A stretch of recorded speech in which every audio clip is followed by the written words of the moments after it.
Los Angeles progressive district attorney George Gascon is facing new fury for his soft on crime policies. This time, it's over the handling of a hit-and-run case last summer. And it's getting a lot of attention again. It ended with a teenager being sentenced to only 5 months in juvenile probation, a camp, after he ran over a mom and her baby. Now we've learned it wasn't that teenager's first offense. The incident, of course, all caught on video. And a little warning here, if you haven't seen it, it can be pretty brutal. And I believe we have it from 2 or 3 different angles now. You'll see the 16-year-old driver in a stolen car, mowing down the mom, walking with her baby in a stroller. The car barrels into that mom, knocks her completely off her feet. She appears to try to get the child out of the way.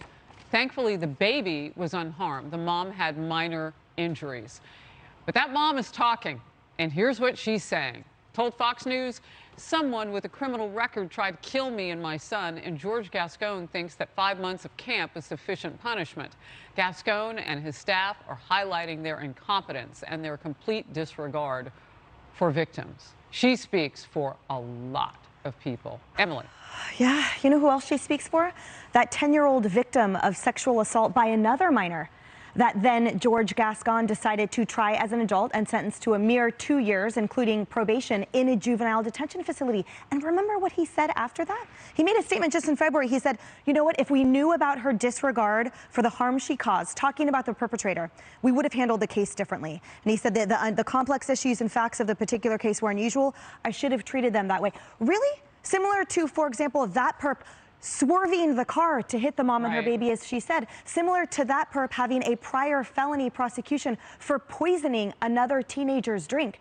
Clearly, this DA hasn't learned his lesson. And remember, he came in trying to implement a blanket policy that he would not try juveniles as adults. But there in California law, how it stands is you can prosecute as an adult, and then defense can essentially move to have them, can petition to have them put into juvenile court. And at the time, the public there was such an uproar out of it that they said, okay, fine, I'll remove that blanket policy. So he hasn't learned his lesson, even though he assured the public by that statement in February that he would learn from his mistakes, that he would change it in the future.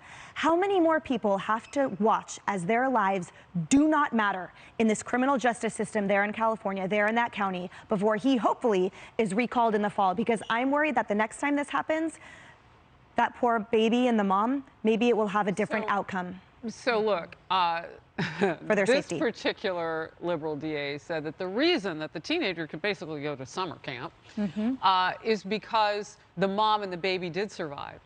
So legally, I don't think that that stands, because if you look at it that way, and thank the good Lord that they did, by the grace of God, they're okay, that mom and that baby now.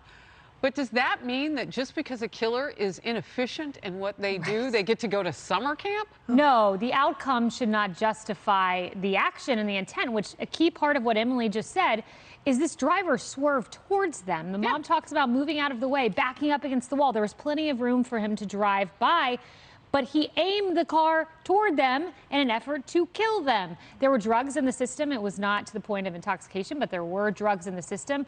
Summer camp's not the answer, but I'll tell you what is the answer. We are on the precipice of the biggest political earthquake since what we saw in Virginia, possibly tomorrow. Tomorrow's the recall vote for San Francisco's DA, Chesa Boudin. And as the Washington Post said, this is an uphill battle for Chesa Boudin. San Francisco Chronicle says this has national implications. If this DA is voted out, just like Gascon, who has 500,000 signatures for his recall petition, if tomorrow that happens, this is an enormous deal, and it looks like uphill battle. 3 polls, one says 68% want to recall, 57%, and then the only one that shows 48%, just under a majority, is the one commissioned by the recall team. So that's internal polling. We will see, but a political earthquake could happen tomorrow. That's the answer. Internal polling north of 45%. But Kayleigh, that was still 38% don't support the recall, 14% in that poll were uncommitted. It still looks like, even with that internal polling, that's their best case scenario. It still looks like he's in very deep yogurt. Exactly. Right. I didn't mention yogurt, but you're right. Yeah. And it's deep, Harris. Yes. It's very deep the yogurt. The depth of the yogurt, phenomenal. They should put that in the polling. I want to get to this. Gascon's office, this original statement On Friday, this is what they said. The decisions in this case were based on facts and the law. The Sheriff's Department agreed with the felony charges that were filed. We stand by the purpose of juvenile justice system to rehabilitate young people, i.e. the camp. Gascon's spokesperson issues correction. Oh, it feels like the White House now. Need to correct our statement from yesterday. LASD was not involved in the decision on the felony charge, and they were not the investigating agency in the case. In other words, the cops say, yeah, no, we didn't have anything to do with that. I'm just pointing out the facts. All right, no one knows more about Los Angeles than you in Southern California. Also, I do not understand why Dannon puts the fruit at the bottom, and other technology has shown the ability to mix the fruit. Are we back to yogurt? Yeah, so just say that, but just to show that I was paying attention, because Kennedy's accused me in the past of not paying attention to your comments. A couple of things. Things have to get really bad before they get better, almost hit rock bottom. We're seeing hit rock bottom, and this sheriff who's been ignored, Villanueva, who they said flat out he supports this decision. He goes, no, I didn't. He tweeted, and he goes, we have to walk that back. That, to me, is extremely significant. If they could recall this guy, and then they could recall this guy, that'll be a signal to other people that want a political future. We no longer can have this permissive culture that could ripple effect to empowering our cops again, and successful politicians will want to be tough on criminals and focus on the juvenile. What do we witness in Buffalo? A 17-year-old who showed that he was violent, he was going to shoot up a school, he has a clean record at 18. What do we see in Uvalde? We find a 17-year-old who's trying to buy a gun. When he finally becomes 18, he has a clean record, can get a gun.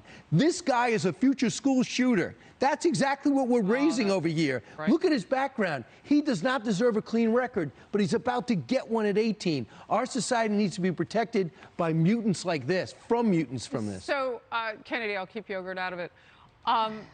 Why do we have to hit rock bottom to know what the right thing to do is? That's a great question. But so that's what this whole thing has been with these ultra-progressive DAs across the country. It has been an experiment. And we see that it has been a failed experiment because crime has gone up and we have not achieved that precious and necessary criminal justice reform that these DAs say that they are championing. They're not, because they don't have answers. They don't have solutions for young offenders. And there's no proof that this juvenile camp is actually going to rehabilitate this person, and he's going to come out the other side a new, revitalized. Yeah, he's just biding his time until he can go out and commit more crimes. But it's an interesting dynamic because there are a lot more people in LA and LA County who side on with the sheriff, Alex Villanueva, and that is an elected position. You know, he obviously is a politician, but he's the only one trying to clean up these homeless encampments. Kennedy, because you have lived there most recently. I mean, I've lived there, but it's been many years, and I was as young as yogurt. But why is it that with this sort of thing, sending a juvenile, that there isn't also a lot of description coming about why that would work? We have his original words. I'm going to ask the team if we can first hear what Gascon said about not giving that kid prison. Can we watch it? Okay, they're saying that we don't. But what I'm going to say is I don't remember him ever saying these three things are going to completely change this kid. And this division and this department and this individual who, you bring up a beautiful point. How do we know the camp's going to work? Yeah, and if he had made that case, I think more people would be open to listening about it. But they know how these things work. You know, a violent kid like that who has no regard for human life, he's going to partially go through the system and come out the other side worse because of the people that he's cavorting with at the juvenile camp. And it's not a deterrent. It's not punishment. These are the kind of people for whom this system is set up. It's not for people who commit consensual crimes. Those people should not be incarcerated. But Gascon has it completely backwards. Chesa Boudin, to your point, he does as well. Boudin will probably be recalled tomorrow.